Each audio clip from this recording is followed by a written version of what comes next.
kwishyuza impano nongere nkagaruke wenda harako ntari nasobanuye nkuko nabibabwiye negereye company turaganira dusabana imbabazi kubera ko ntabwo numvaga nkwiye gusaba imbabazi ngiye nyine na company yagombaga gusaba imbabazi kubera ko ari amakosa yari yakoze ubwo bibaye ngomba ko mbabwira utuntu twanteye gukora kariya gatweet si kugira ngo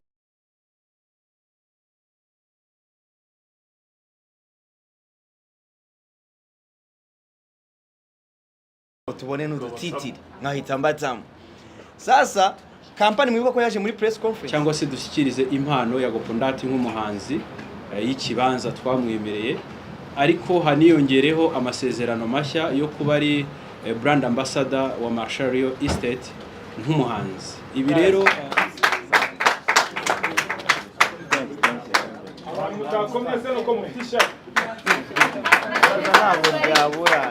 Estate abo turi kumwe hano bose turabahereza microphone banze babibwire hanyuma Katege staff akomereza. Murakoze ndabasuje mwese, nitwa Emmanuel uje kuvuka, nkaba ndi umuyobozi mukuru wa Marshall Real Estate mu Rwanda no muri East Africa. Murakoze. Yeah, you know my people out there. Yari mkomi ya God Bad Boy Shata Kula Believer Champion Monster Conqueror Ferro. The teacher, the preacher, conductor, vibrator, boom.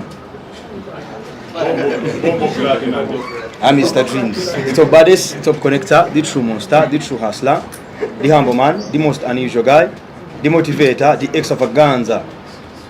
A number one rapid test boy. I live the life I love, and I love the life I live. Yago Pondat, number one baddest.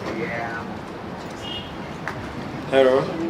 Turi hano impamvu ya mbere no kugira ngo tubagaragarize ibikorwa bishya bya Marshall Real Estate. Impamvu ya kabiri no kubagaragariza umufatanyabikorwa mushya dufite ugiye kuba brand ambassador wacu. And then impamvu ya gatatu ituma tuza kuba turi hano no kugira ngo ibintu byose buriya bajya bivuga neza n'inyandiko yo n'amasezerano bari ikibazo. No kugira ngo dusinyane amasezerano y'iyo mpamvu itumye twarahisemo ko aribo tugomba kuza gukorana. So mu magambo makeya reka subize Chita umwanya mwiza wo kugira ngo tuganirize. Chita uratubwira kuri ibyo bintu iminota ni mikeya kuko dufite ikiganiro kitaza kurenza iminota 20 muri 20 uranze cyane maze gushira usikaje 15. Merci beaucoup. Munsi no kugira ngo habeho imikoranire myiza ijyanye n'iyo n'ubundi Marshall Real Estate yagize nka company ishyira ukuboko cyangwa se ishyigikira ibikorwa by'umuhanzi ya Gopondati, ndetse murabyibuka ko ugaheruka gukora igitaramo Suwejo album launch cyabereye muri Kigali mu mpera z'umwaka ushize wa 2023 turi bamwe nka company yari yateye inkunga, ndetse si ibyo gusa cyane ko ari na company yamwemereye impano bitewe n'urwego ahagazemo mu muziki w'u Rwanda, buryo yazamutse mu gihe gito mu gihe kitarenze umwaka ahita amurika album yanitabiriwe ku kigero gishimishije. Ariko mbere yuko dukomeza ijambo iryo ari ryo ryose ndagira ngo bafatanyabikorwa abanyamakuru muri hano tubanze dukomere Yago amashyi ku bikorwa by'indashyikirwa amaze kugeraho mu muziki. Umukomera amashyi. Muri uyu mwanya rero nkuko yabibwiye yitwa uje kuvuka Emmanuel, akaba ari we muyobozi w'ikigo cyitwa Marshall Real Estate Developers hano muri East Africa, ariko by'umwihariko hano mu Rwanda, cyane ko ifite amashami atandukanye ku isi, harimo nayo muri iyi minsi tuzafungura mu bihugu birimo South Africa ndetse na West Africa na North. Ibyo wenda tuzatangaza mu minsi iri imbere. Nagira ngo umuyobozi mukuru w'ikigo adusobanurire ibijyanye n'uyu munsi, hanyuma tuze gukurikizaho gahunda. Amasezerano arahari Yago ari businye, ndetse n'umuyobozi ubwo ibijyanye n'ibyumvikanwe hagati y'impande zombi. Urabona ko byabaye companies, murabona ko Yago afite manager we Safari nawe arahari, hanyuma haze kubaho gahunda yo gusinya amasezerano n'ikibanza yemerewe nacyo kize gutangwa ku mugaragaro imbere y'itangazamakuru. Umwanya n'umuyobozi. Murakoze cyane. Imbere na mbere ndagira ngo mbanze nshimire Yago nk'umuhanzi ku giti cye, nanashimire by'umwihariko itangazamakuru mwese muri hano. Mwagize neza kuza kugira ngo dufatikanye muri iki gikorwa. Ngiye nkuko nabibabwiye nitwa Emmanuel uje kuvuka, nkaba ndi umuyobozi w'iyi company ku bw'ijambo mfashe ni ukugira ngo by'umwihariko ku munsi nk'uyu tumurike cyangwa se dushyikirize impano ya Gopondati nk'umuhanzi y'ikibanza twamwemereye, ariko haniyongereho amasezerano mashya yo kuba ari brand ambassador wa Marshall Real Estate nk'umuhanzi. Ibi rero umuntu ashobora kwibaza ngo twashingiye kuki duhitamo ya Gopondati. Ni bimwe mu byo tureba mu ntego za Marshall Real Estate, dushyize imbere cyane cyane guteza imbere urubyiruko, guteza imbere ubushobozi bw'abatoya kugira ngo twubake ejo hazaza.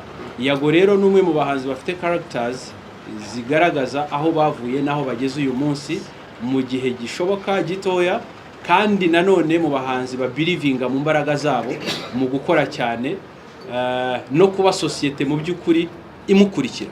Uyu munsi nivuga ngo kuri social media z'abahanzi Yago niba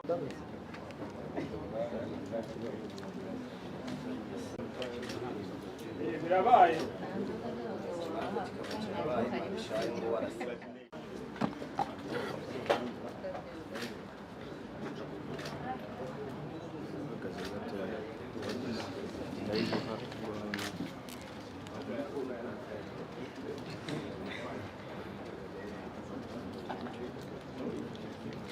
igikorwa gikurikiyeho nyuma yo gusinya amasezerano, iki ni icyangombwa cy'ubutaka cy'ikibanza.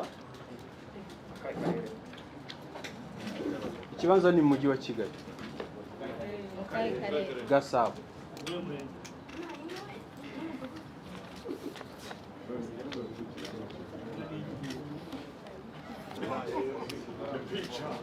Dukoma amashyi guys.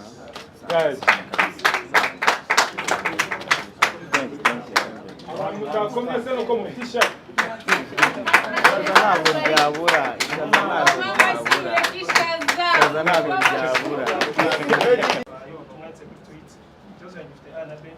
mbere ko konseri igera wari batangaje ko mushobora kumuha ikibanza cyangwa se inzu. Ugeze kuri stage nibwo wahinduye ibitekerezo ko waravuze ko ushobora kumuha inzu cyangwa se ikibanza. Hanyuma be yayo iribaza se ikibanza mumuhaye mu karere ka Gasabo gifite agaciro kangana iki? Ni ikibanza cyo guturamo, bizi ko kenshi umujyi wa Kigali usaba abantu kubanza kumenya aho bazatura, niba aho gutura, aho guhinga. Ni ikibanza kiri ku buso bungana iki?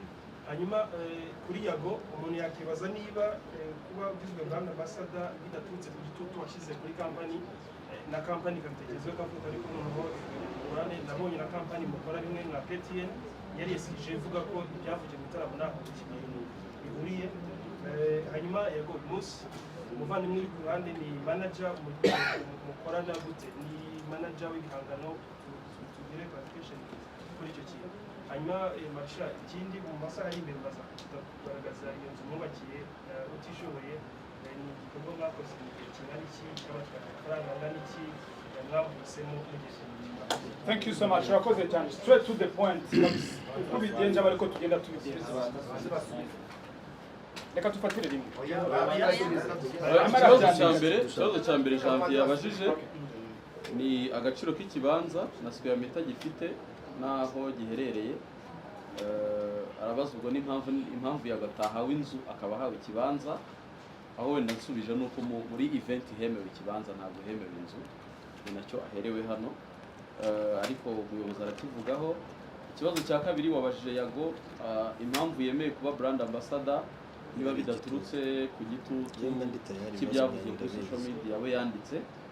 Icya gatatu arabaza icyo gikorwa cy'inzu amafaranga cyatwaye n'impamvu company yagiteguye. Hanyuma Marshall, twongera brand ambassador umwaka umwe imyaka 2 cyangwa 5. Brand ambassador impamvu we twamuhisemo nabivuzeho, nabisobanuye. Hanyuma igihe asinye kuba brand ambassador ni igihe cy'amezi 3 angana n'igihembwe, ariko avugururwa bitewe n'impamvu. Nkuko nabivuze Yago n'umuhanzi munini, kugira ngo uzamukonvenke asinye contract y'umwaka biragoye.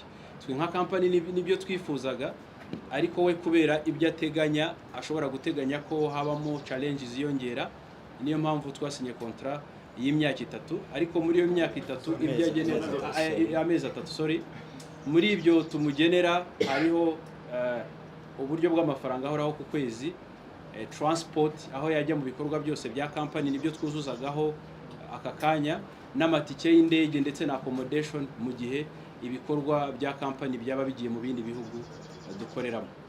Ku bijyanye n'icyo wabazaga cy'inzu tugiye kumurika agaciro yatwaye, ibi byo ntabwo turi mu bitangaza aka kanya kuko ni imibare yagiye ikorwa igomba gukora. Ibyo rero tuzabihuriza hamwe nabo mu yindi launch izakorwa y'akarere, kuko akarere nako gafite gahunda yo kuzalaunchinga amazu yose yubatswe, kuko ntabwo ari twe bafatanyabikorwa gusa bubatse, harimo na polisi n'izindi nzego. Ubwo byose bizatangarizwa rimwe. Ikindi waruvuzeho ni ku kijyanye n'ikibanza, nicyo twemeye muri show nk'impano twamugeneye. Navuze ko kiri mu karere ka Gasabo. Izindi detaye buriya zireba uwahawe impano na management yiwe, gusa iyo umuntu atanga impano ihwanye na standard zo wabazaga ahantu hashobora kubakwa, kandi yarabisuye yabonye uko bimeze. Hari ikindi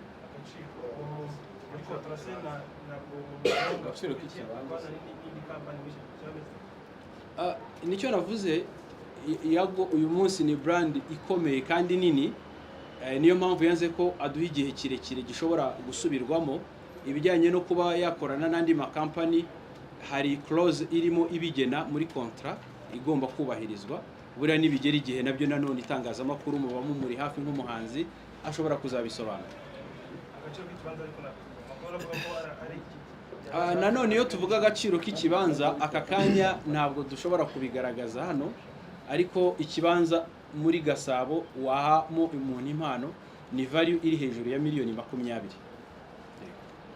Icyo guhingwa ni icyo guturwamo nako yakabaje. Nibyo navugaga ko utaho umuntu impano ituje standard, agomba kuba ari ahantu ho guturwa, kuko no umuhanzi ntabwo ari umuhinzi. Okay, nanjye ibibazo byanjye nabyumvise. Ntago ndi bukoreshe microphone. Nta kibazo, ndavuga mu byumve kuko nta nubwo hariho brand yanjye, kandi nanjye mfite brand. So turasobanura impamvu. Ngiye rero first of all ndabanza gushimira ubuyobozi bwa Marshall Rio Estate, nshimire team yose, nshimire iyi press conference kuba yateguwe, namwe mbashimire itangazamakuru, kubera ko mutari hano ntago twaba twiciye hano, twaba dukora iki ngo twaba turimo kwikirigita tugaseka. Ndabashimiye cyane, mwarakoze n'uyu munsi kandi muracyakora. Icya kabiri rero kubijyanye n'ibibazo Janvier, Dr. Nayubu ku bibazo yarabajije, ngewe niba ndi bubyite igitutu, ntabwo ndi bubyite igitutu, kubera ko yavuze ngo ese kuba brand ambassador cyaba ari igitutu naba narokeje cyangwa narateye kuri company. Ntabwo ariko bimeze. Company hari amakosa yakoze, ariko nanjye hari amakosa nakoze. Hano niyo mpamvu nababwiye ngo ntituze kujya kure y'ukuri, tuze kubwiza abanyarwanda ukuri, kuko bino bintu byageze kure. Bamwe baravuga bati ntabwo yarakwiye kuzana ibijyanye n'ikibanza yahawemo impano kuri social media. Tugira n'aba PR badusubije aribo bacita, bituma nyine bigera kure cyane. Bamwe baravuga bati ibi ni ibiki, bamwe baravuga ngo ni prank. Ndagira ngo mbivugire imbere y'izi kamera zose ziri hano, ni nyinshi ndimo ndazibona. Nta prank nimwe njya nkora, abantu babyumve neza. Mbivugira aha, umunsi nakoze prank nabwo nzavuga ni nabatayemo, nzavuga ati nabatayemo aga prank. Ariko kuri ino nshuro nta prank ngiye ndategura, ngiye nka Yago ngo mvuge ngo ngiye guprankinga abanyarwanda, kubera ko ngiye abantu bankunda ntago nzi aho baherereye. Sinzi niba ari abasaza, sinzi niba ari abakecuru, sinzi niba ari urubyiruko, sinzi n'ibyo bakora. Uretse kuba nkiri ikiganiro kuri Yago TV show, abantu bakagenda bakakireba, nkabona bakirebye ari benshi, ariko mu by'ukuri ntago nzi ngo abo bantu baherereye. Niyo mpamvu nafashe umwanzuro uvuga ngo sinzigera mbabeshya, kuko nimbabeshya nzaba ndimo kubeshya amarangamutima yabo. Niyo mpamvu nkeka ko abantu banjye kuri Yago TV show bari connected nanjye. Niyo mpamvu banshyizeho igitutu, ahubwo aribo bakajya bati garuka mu biganiro, garuka kuri Yago TV show tukubone. Kubera iki? Ntabwo ngiye ngira ibintu bya prank kabisa. Ibyo bintu mubimenye, umunsi nayigize nshobora no kuzivamo ngiye nkahita mbarabura ati yari prank, nkivamo ngewe nkivamo. So rero nta prank yari irimo. hari amakosa company yakoze, nanjye hari amakosa nakoze. Ari nayo mpamvu ntangiye mvuga ngo ndashimira company baranyegereye, turaganira nk'abantu b'abagabo, barambwira bati Yago, hari amakosa, hari misunderstanding zabayemo hagati yacu na team yawe, ariko kandi ntago bikwiye kuduteranya nk'abantu b'abagabo. Siko bimeze. Abantu barashwana, abantu bagirana ibibazo, ariko kandi ntabwo kuguma muri line y'ikibazo ari byo bituma umuntu agera aho ashaka kugera. Niyo mpamvu twicaye na Rio Estate, Marshall Rio Estate, turaganira, mbasaba imbabazi. Mu byumve neza ko nasabye imbabazi iyi company, nabo banyereka amakosa bakoze, nabo bansaba imbabazi. Twiyemeza gukorana mu buryo kugira ngo abanyarwanda babone ko nta kibazo kiri hagati yanjye na Marshall Rio Estate, ndetse kandi nta n'ikibazo kiri hagati ya company ye ndetse na Yago TV show. Kubera iki? Kubera ko uko byamera kose gushyira hamwe byatugeza kure ugenje no gushwana.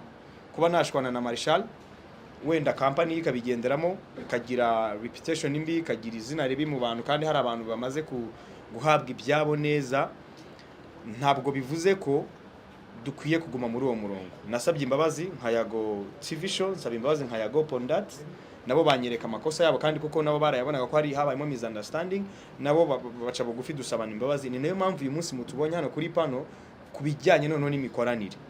Ni nayo mpamvu nifuzaga kubanza kuvuga gusobanura kuri ako kantu, kugira ngo n'undi muntu ufite ikibazo kubijyanye nuko twaje guhuza, bamwe bakaza kuvuga bati wenda ni prank, Yago ari muri prank kubw'indirimbo ye. Nje ntago njya nkora prank kugira ngo nsohore indirimbo, no.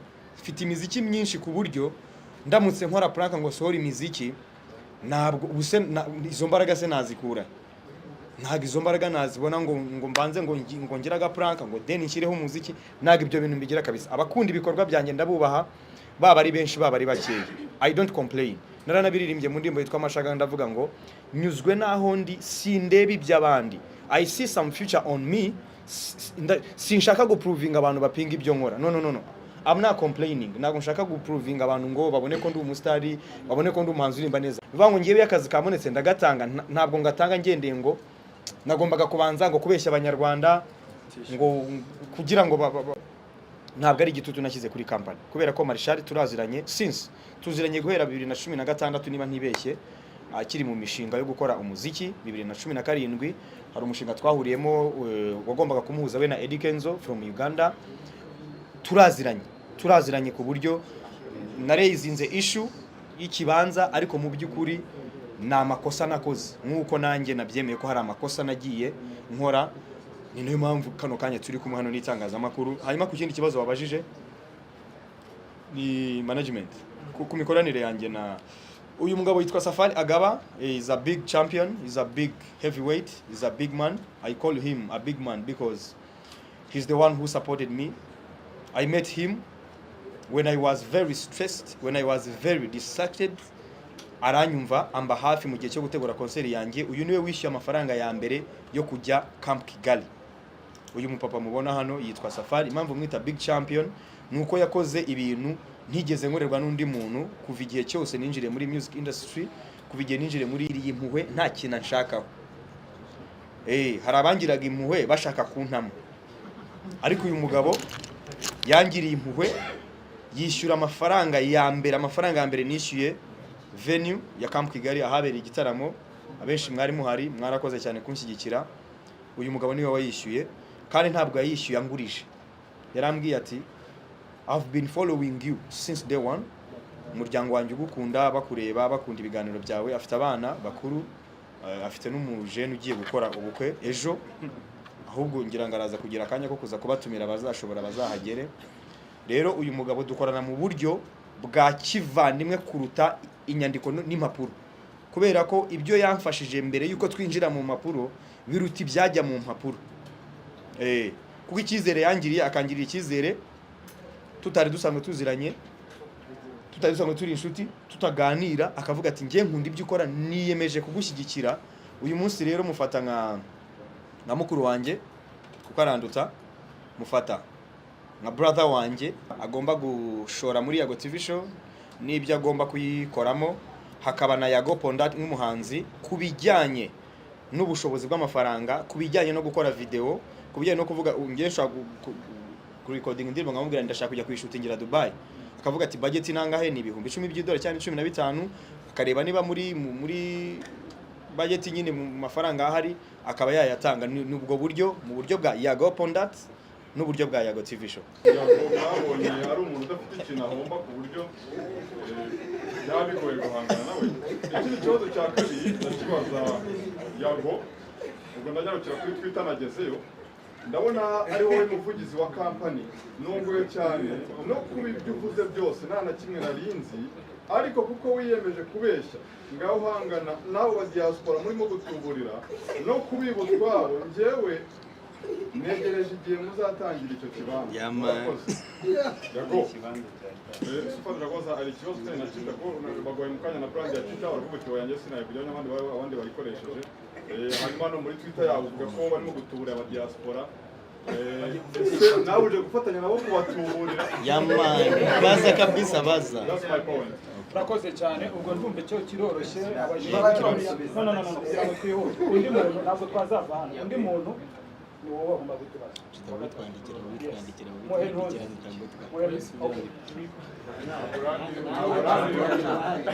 wigo twagiye Yago nitwa Freddy Soni ndabaza Yago Pondat abantu ufata nk'abascam bakubeshye in fact sanguze n'umuntu w'umugabo ntabwo umuntu aguhaye n'inka ntabwo ari ngombwa ngo ujye kwimwishyuza ku karubanda yayigwa cyangwa ayikwemerera cyangwa ayikwemera wowe kujya kubishyuriza ku karubanda ukanavuga ko ari abasikamu ubu noneho bakakwegera usa n'uwabashyizeho agapuresha gakeya wizeye ute noneho ko ibyo mwemeranyije bazabikora mu gihe ibyo bibwije batari babikoreye ntabwo ibi ngibi usa n'uwapuresinze. Ikibazo kindi kirabazwa Marshal, abantu bavuga ko Marshal Rio Estate isa nkaho irimo iracesinga cloud irashaka ngo abantu bayimenye ku kabi n'akeza, ari nayo mpamvu batekereza wenda ko na Yago yaba yarakoreshejwe mu buryo atazi cyangwa azi ariko mwavuga ntabwo nakoreshwa mu buryo ntazi kabisa. so to the point kugira ngo bize kuko abantu babwira iki mu gihe batekereza ko mu gucesinga cloud wenda na serivisi zaba zitari nziza ariko mukagira ngo mumenyekane just kugira ngo mumenyekane. Chita ngira ngo ibyo nabyo bibiri wahita ubigira hari ibibazo maze kwandika yahita asubiriza hano kugira ngo dukoreshe neza igihe press conference isigaje iminota 13 ndasaba ko abasigaye bose babariza hamwe kugira ngo Marshal bazo barebe tubarize rimwe kugira ngo Icyerekezo cyiza. uyu nguyu ukurikira then Pondat. Yes, nitwa Eminya ndi umunyamakuru wa The Dynamic Show ndetse na Isaac. nahariya zirahari nukenera kuzerekwa zirahari sibyo. Ikindi warubajije cyo mpise nkigusubiza kugira n'abandi bataza kubaza, ntabwo ibyabaye kuri tweets mwabonye cyangwa se kuri X bishingiye kuri njyewe na Yago, bishingiye kuri business. Abari kubihuza na Chita Magic cyangwa Yago TV show ibyo ntabwo bihuriye. Kugira n'undi muntu uza kubibaza be nabyo musubije nta hantu na hamwe bihuriye. Ibya business za Chita n'iza Yago ntaho bihuriye, ahubwo ni Yago Pondat nk'umuhanzi ndetse na Marshal Rio Estate, kandi ni ikigo nkoramo wenda ibingibi abantu babimenye. Ndiyo muri iyi company mu byo nkora ni ibijyanye n'itangazamakuru cyangwa se communication, ntabwo ngewe nshinzwe sales, ntaho mpurira n'amafaranga y'abakiriya cyangwa n'ibindi byose. Ndimo nk'umuntu uvuga company mu itangazamakuru nk'uko nicaye aha. Hanyuma ibijyanye na payment z'abakiriya cyangwa ibyangombwa byabo ngewe ntaho mpurira nabyo mu nshingano. Hari undi wabashije kugira ngo dusubire inyuma? Reka mubaze kuri kimwe. Yego. Nimba uvugira kampani kuri PR yayo kandi Marshal Rio Estate yarakoranye nayo gutaramo kuva bitangiye kuza birangiye kugeza ubu bakaba batarasi kwikorera. Si ikibazo. None se reka gusubize. Ikibazo wenda ubajije nacyo kiragaragaza ko ushobora kwenda utakurikiye.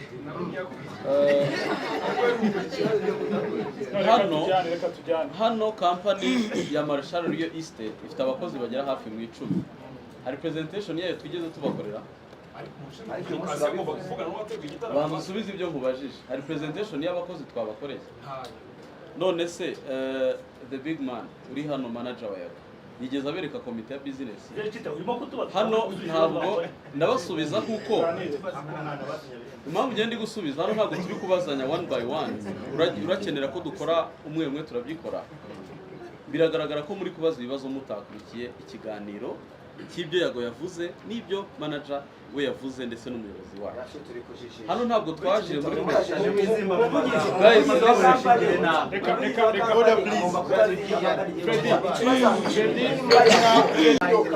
muri Ihangane gato basubize kubera ko n'impamvu turi hano. Ikibazo warubajije ni gute uriya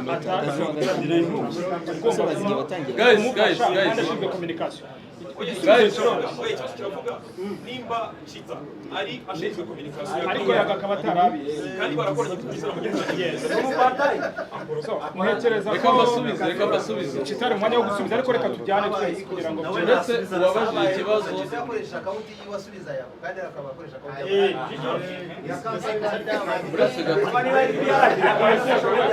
ese ibyabaye nk'umuntu wari ushinzwe PR wari ubizi cyangwa ntabwo wari ubizi? Inshingano z'uwo mwanya ngewe nazitangiye nyuma y'igitaramo, sibyo? Uretse gato message natambukije ni nayo nahise nkoresha konte iri officiel ya business, ntabwo iyo nari natambukije yari gusiba. Bivuze ngo byakozwe mu buryo ya konte personnel ndetse bikorwa na konte ya business. Ikindi kugira ngo press conference taza gutwara umwanya cyangwa abantu bataza kubaza ibibazo bitari ngombwa kubera harimo abatakurikiye ibyatangajwe mbere, Yago yavuze ko yegereye company asaba imbabazi. Company nayo imusaba imbabazi ku bitaragenze neza muri communications. Ntabwo turi bujye muri details cyangwa tubimvishe amajwi yuko byagenze company yicarana Yago ngo baganire kuko hari management zombi ari naho havugiwe iby'imikoranire. Umuyobozi wenda araza kubisobanura. Nta wundi usigaye muri turimo turasoza. Reka twere ko byabashijwe mbere. Reka ngire umucyo kenshi birasanzwe. Ikibazo rero ntabwo ari ukutumvikana, ahubwo ikibazo ni uburyo mwakemuye ibibazo byabayeho. Ubu uyu munsi muri twe nta n'umwe uhagaze aha kuri kamera cyangwa wicaye hano udafitanye ikibazo n'umuntu. Rero ubugabo bwa mbere ntabwo ari ukutakigirana ikibazo n'umuntu, ahubwo ubugabo bwa mbere ni uburyo wakemuye icyo kibazo. Ubu u Rwanda turi mu minsi 100 twibuka abacu bazize jenoside yo mu 1994. Turi mu bihe by'ubumwe no kwiyunga. Turiyunga ibibazo byabaye. So rero kwiyunga ntabwo byarangiye. N'uyu munsi uwo tuzagirana ikibazo na mugenzi we azaha umwanya kwiyunga kuruta gukomeza gukurura ibyateza ikibazo. Urakoze cyane bonda kugira ngo wahita ubaza ikibazo na Chita agahita cyandika then mugasubiza ibyo ngibyo. Agiye kubisubiza. Ikibazo cya mbere nitwa Kwisimeka Fundi kinyorera igihe no musibora byango cyangwa igihangano kuzuza. Ikibazo rero cya Maisha ikibazo kizi twabonye wifashisha ibintu by'ikibanza mu kwamaza kampani nta bushobozi bwo kwamaza mu itangazamakuru kuko bifashisha Yago. Akanyuma kuri manager wa Yago mu cyongereza cyane, are you an investor or a manager? And number 2, do you have managerial skills in music? Tell us how are you going to get benefits from Yago management? So, murakoze yari session Chita twafata ibyo kuko ibibazo byabashijwe ari byinshi. Ibya Marshal ushobora guhitamo bisubiza then yagakasa. Hanyuma session y'ibyabashijwe nirangira turaza kugira umwanya umuntu ukeneye kuganiriza wenda Yago ku giti cye bavugane bakore, cyangwa ukeneye kuganiriza manager cyangwa ukeneye kuganiriza uje kuvuka Emmanuel cyangwa se ukeneye kunganiriza nanjye. Ikibazo cyitwa Patrick wo kuri Instagram yabashije avuga ngo yatangaje ko yakotinze article yakozwe na Igihe avuga ngo company yari yatangaje ko Yago adafite icyo ahomba, yongeraho n'ibindi igihe ntari busubiremo. Ati ni gute Marshal Estate igiye gukorana n'uwo muntu udafite icyo ahomba?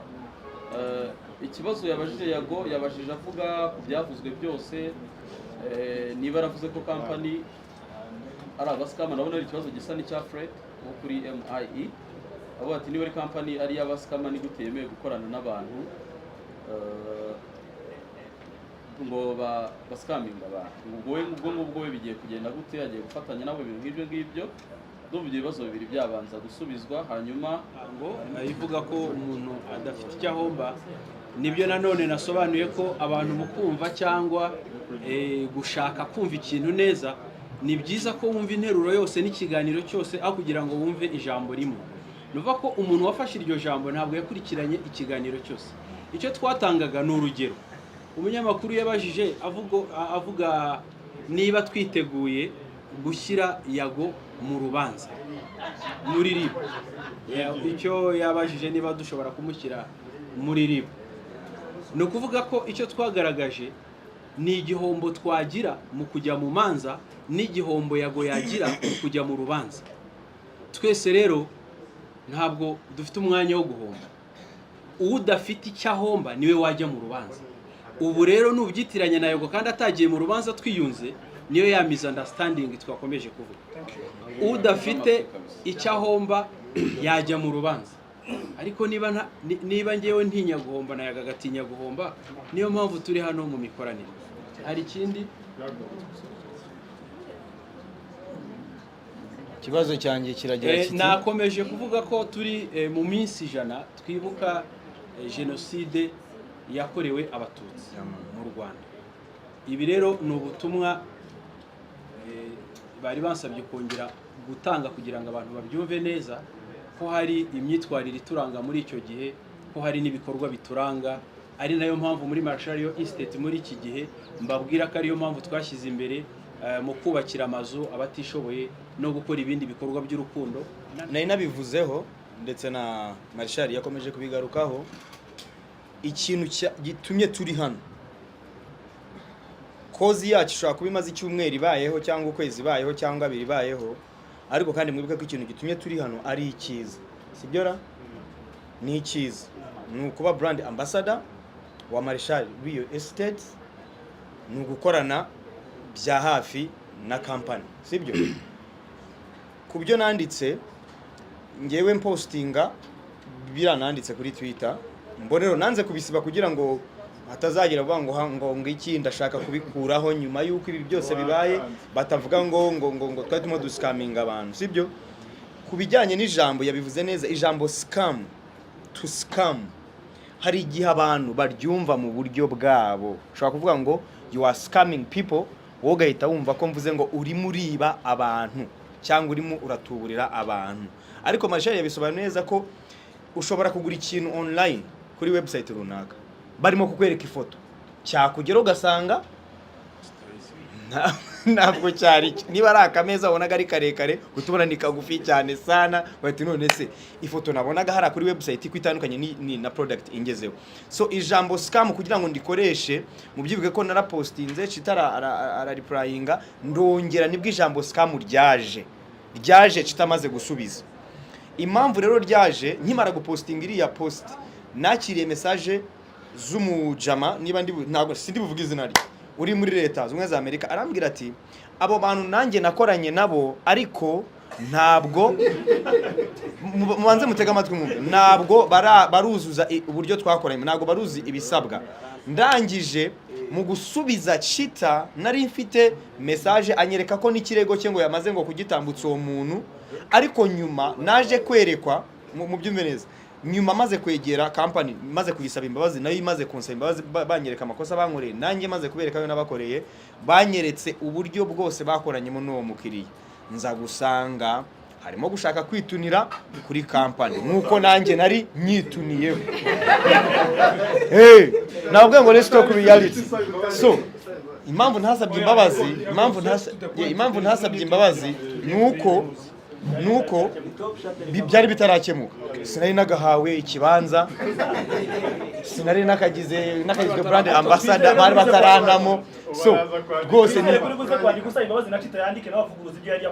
kandi turimo gukora ikiganiro twabivuze, nose kamera ziri hano zikora iki kugira ngo bize kugera ku bantu benshi. Izi kamera wazisuzuguye, izi kamera yazisuzuguye umusaza. Izi kamera ikibazo wabashije ikibazo bitwa virus kuri TV1. Yego. Avuga ngo hari abantu bagufashe nabi bakunenze kubera abo bantu nibo ngiye gusobanurira rero. Ukuntu mwamfashe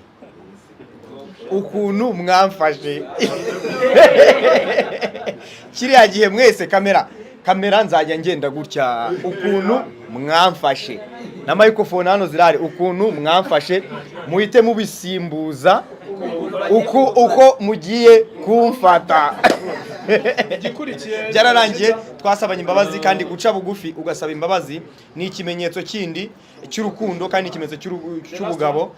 Nasabye imbabazi company, nabo banyereka amakosa bagize, nabo bansaba imbabazi. Uyu munsi turi mu gikorwa cyiza, mureke twishimire igikorwa cyiza kuruta ibibi byatambye. Uretse gato dusubiza bya Pondit, agaciro ka contract mu mafaranga. Iyo rero turi mu biganiro mbwirwaruhame, 100% y'ibikubiye muri kontra ntabwo bigaragazwa ako kanya.